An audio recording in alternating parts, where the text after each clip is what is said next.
تبارك الذي بيده الملك وهو على كل شيء قدير الذي خلق الموت والحياة ليبلوكم أيكم أحسن عملا وهو العزيز الغفور الذي خلق 7 سماوات طباقا ما ترى في خلق الرحمن من تفاوت فارجع البصر هل ترى من فطور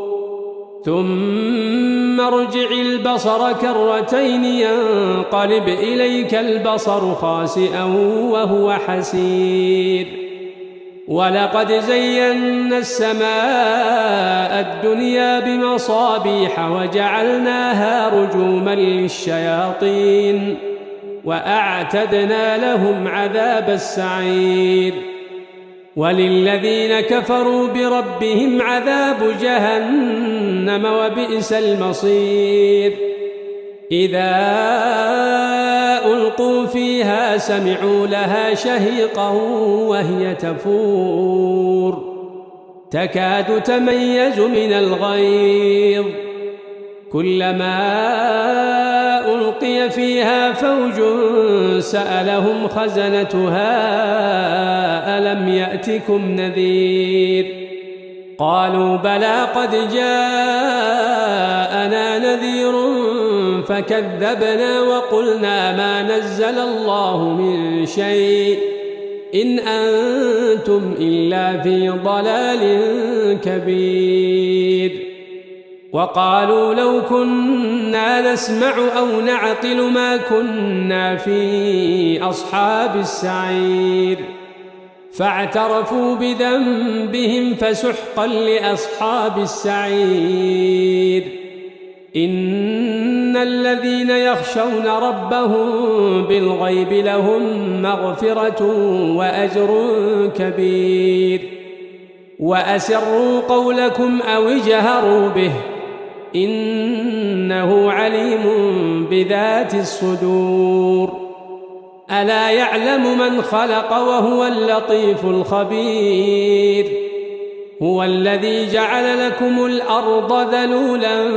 فامشوا في مناكبها وكلوا من رزقه وإليه النشور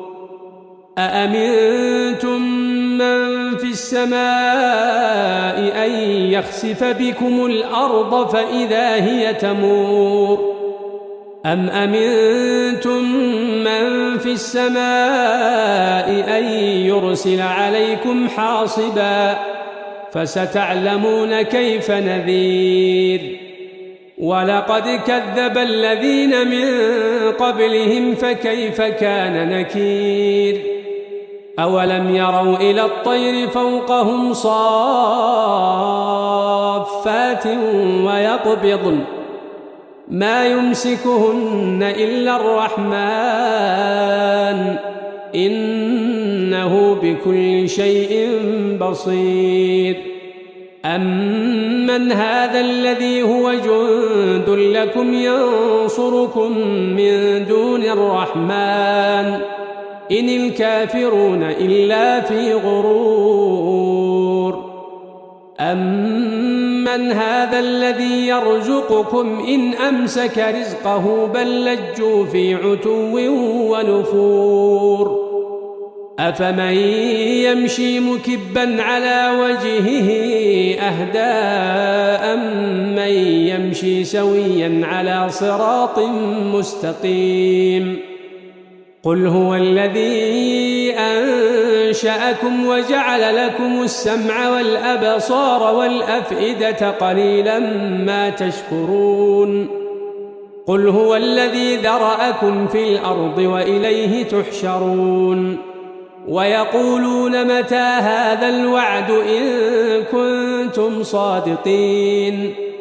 قل إنما العلم عند الله وإنما أنا نذير مبين فلما رأوه زلفة سيئت وجوه الذين كفروا وقيل هذا الذي كنتم به تدعون قل أرأيتم إن أهلكني الله ومن